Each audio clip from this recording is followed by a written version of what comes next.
다들 학원은 깡패 가면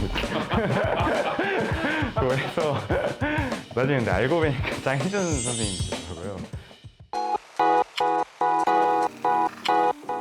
안녕하세요. 저는 잠실고를 졸업한 김종욱 학생이라고 합니다. 이번 입시에서 수시로 연세대학교 융합인문사회과학부에 입학하게 되었습니다. 저는 국제형으로 합격을 했으며 한국어로 된 제시문 2개와 영어로 된 제시문 1개를 읽고 5분 안에 주어진 문제를 답변해야 하는 방식이었습니다. 국제형은 외고, 국제고 혹은 해외에 있는 친구들이 많이 도전하는 전형인데 저는 영어 교과목의 내신이 높은 편이었고 영어 스택 발표에서 영어로 발표를 하거나 에세이를 쓰는 등의 활동 덕분에 연세대학교 국제형 서류평가에서 좋은 평가를 받을 수 있었습니다. 저는 일단 입시 요강을 굉장히 세세하고 또 디테일하게 많이 찾아본 학생 중 한 명이었습니다. 그렇기 때문에 쉽게 이 전형을 발견할 수 있었고 또한 이 전형에 대한 정보를 얻기 위해서 유튜브 혹은 네이버 블로그 등에 요즘에는 입시 정보가 잘 올라와 있기 때문에 이를 많이 살펴봤던 것 같습니다. 융합인문사회과학부는 연세대학교의 자율전공이라고 생각하시면 편합니다. 경제학, 법학, 디자인학 등 여러 가지 인문학이나 사회과학 혹은 상경 계열의 전공을 2학년 때 선택할 수 있습니다. 1학년 때 학교 적응을 해나가며 천천히 전공을 선택할 수 있다는 점이 매력적인 학과입니다. 또한 모든 교양과 전공 수업이 영어로 진행되는데 이 덕분에 영어 실력이 크게 오를 수 있으며 실제로도 해외 기업으로 가장 많이 진출한 학과 중 하나입니다. 저 역시 해외로 나가고 싶은 꿈이 있었고 변호사 혹은 해외 펀드에 취업하는 것을 목표로 삼고 있었는데 영어를 잘해야 큰 이점은 얻을 수 있을 것 같아 융합인문사회과학부를 선택하게 되었습니다. 저는 물리 1은 상황을 이해하는 것에 집중해야 된다고 생각합니다. 절대로 공식만 외워서 되는 과목이 아니라는 걸 말씀드리는데 이 상황을 이해하는 과정에 대해서는 문제를 꼼꼼히 읽고 개념 하나하나를 꼼꼼히 읽는 것을 추천드립니다. 개념 하나를 막 외우고 달달달달 나오게 그렇게 하라는 게 아니라 개념을 읽고 이 개념에 담긴 뜻이 무엇인지 계속해서 생각해보고 문제에서 이 개념이 어떻게 사용되었는지 문제에 밑줄을 쳐서 아 이거는 이 개념을 이용하라고 한 거구나 혹은 지문에 나와 있거나 그림에 나와 있는 것이 어떤 과학 개념이 이용된 것인지 밑줄을 써서 옆에 써놓는 등의 활동을 하다 보면 물리학 1 실력이 오를 수밖에 없는 것 같습니다.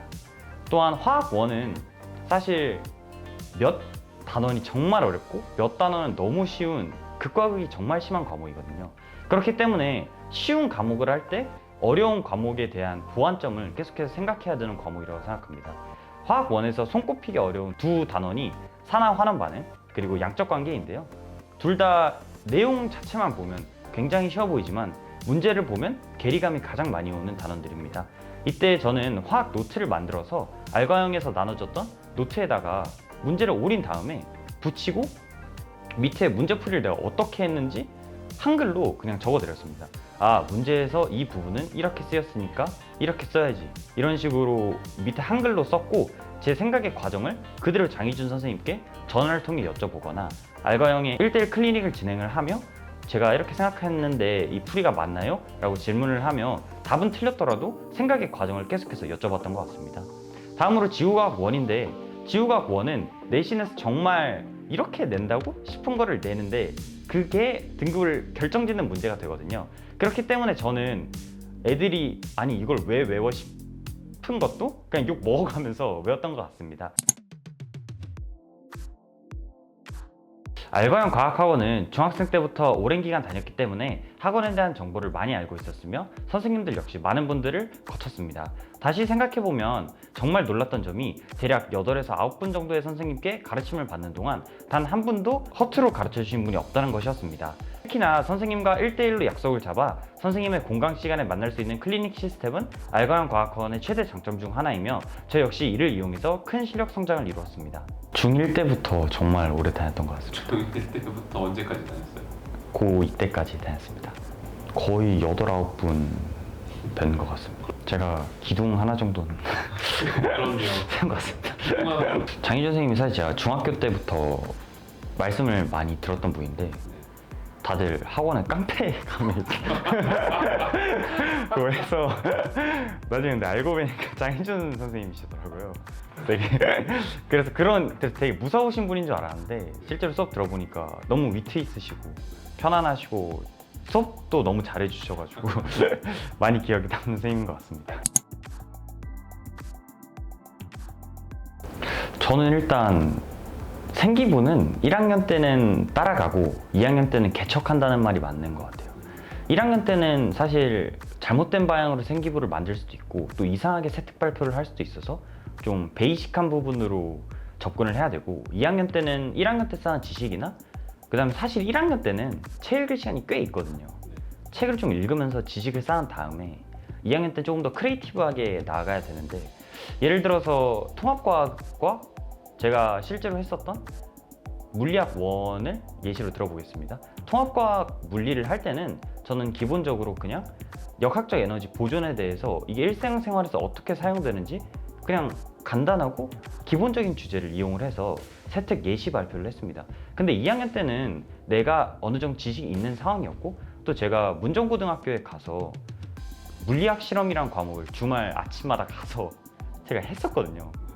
그래서 그게 배운 게 약간 아깝기도 하고 좀 이걸 써먹어 보자 싶어서 거기서 배웠던 등속 원운동 그런 것들을 저희가 실험을 했던 영상을 따로 찍은 다음에 물리학 1의 생기부에서 이용을 해서 이를 또한 수학 1에서 배웠던 삼각함수 등과 엮어서 등속 원운동을 삼각함수로 분석하는 방식을 프로그램으로 제작을 해서 보여주는 방식을 차용했습니다. 근데 이때 또 프로그램을 만들 때 사용했던 것은 역시나 1학년 때 배웠던 정보 교과목이었습니다. 이런 식으로 1학년 때 배웠던 지식을 중심으로 2학년 때 생기부를 개척해 나간다고 하는 게 맞는 것 같습니다. 그리고 후배들한테 생기부 관련해서 하나만 더 얘기를 하자면 저는 스토리가 되게 중요하다고 생각합니다. 특히나 서울대, 연세대, 고려대를 노리는 학생이라면 더더욱 생기부 안에서 보이는 스토리는 중요하거든요. 제가 실제로 만들었던 스토리를 하나만 말씀을 드리고 생기부 얘기를 끝내겠습니다. 화학 1에서 제가 수행평가를 거의 최하점에 가깝게 맞은 적이 한 번 있거든요. 이 최하점을 받았을 때 굉장히 힘들어하고 아 이거 어떻게 해야 되나 했는데 수행평가에 낮은 점수를 받은 방식과 내가 실험 수행평가였는데 이 실험이 잘못됐던 변인과 내가 통제하지 못한 것들에 대해서 리포트를 떠서 왜 수행평가에서 점수가 깎였고 앞으로 내가 이런 실험을 할 때는 어떻게 보완해 나갈 건지 화학 선생님께 따로 리포트를 제출을 해서 생기부를 만들었거든요.